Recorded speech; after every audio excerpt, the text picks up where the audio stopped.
ने संतोष देशमुख हत्या प्रकरणाची आज तिसरी सुनावणी आहे। आरोपीच्या वकिलांनी पुराव्याचे व्हिडिओज, वेगवेगळे पंचनामे, दोषारोप पत्र आणि इतर कागदपत्र मागितली होती। आरोपीच्या वकिलांची एसआयटीला या संदर्भात मागणी होती। 24 मुद्दे लेटरवरती लिहित ही मागणी करण्यात आलेली होती।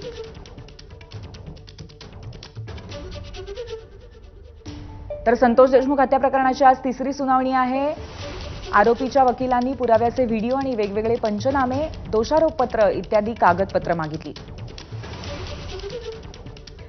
आपले प्रतिनिधी कृष्णा केंडे आपल्या सोबत आहेत। कृष्णा, तिसरी सुनावणी आहे ही या प्रकरणातली आणि अर्थातच या प्रकरणामध्ये सर्वांचं खूप मोठ्या प्रमाणावरती लक्ष लागलेलं आहे आणि या संदर्भामध्ये ज्या पद्धतीच्या मागण्या आता आरोपीच्या वकिलांनी केलेल्या आहेत त्याबद्दल आणखीन काय अपडेट आहे?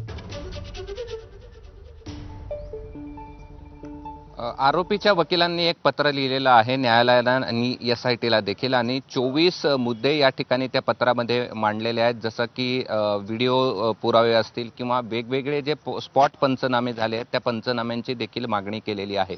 असे 24 मुद्द्यांची मागणी आरोपीच्या वकिलांकडनं कोर्ट आणि एसआयटीला केलेली आहे। त्यामुळे ही जी मागणी त्यांनी पत्र लिहून केली आहे त्याचा आजच्या खटल्यावरती काय परिणाम होतो का हे पाहणं महत्त्वाचं आहे, कारण की या सगळ्यामध्ये आज दोष निश्चितीसाठी या ठिकाणी सरकारी वकिलांच्या वतीनं प्रयत्न केले जातील। मात्र हा जर मुद्दा आरोपींच्या वकिलांनी पुढे आणला की आम्ही एक पत्र या ठिकाणी न्यायालयाला लिहिलं आहे आणि त्याबाबत आम्हाला त्याच्या संदर्भातल्या ज्या गोष्टी आहेत त्या मिळालेल्या नाहीत, त्यामुळे आज दोष निश्चिती होते का हे पाहणं महत्त्वाचं आहे। मात्र यातील महत्त्वाच्या ज्या गोष्टी आहेत ज्यामध्ये व्हिडिओ ज्या घटनाचे आहेत किंवा जे आरोपींनी व्हिडिओ शूट केले आहेत त्याची मागणी या ठिकाणी आरोपींच्या वकिलांकडनं करण्यात आलेली आहे। ते देणं कितपत योग्य आहे या संदर्भात देखील आज युक्तिवाद होऊ शकतो आणि त्यामुळे आज या लेटरमुळे आजच्या सुनावणीवरती काही परिणाम होतो का हे पाहणं महत्त्वाचं आहे। मात्र आरोपींच्या वकिलांनी 24 या ठिकाणी मागण्या केल्यात, म्हणजे वेगवेगळे मुद्दे आहेत त्या लेटरमध्ये, आणि अशा प्रकारचं एक लेटर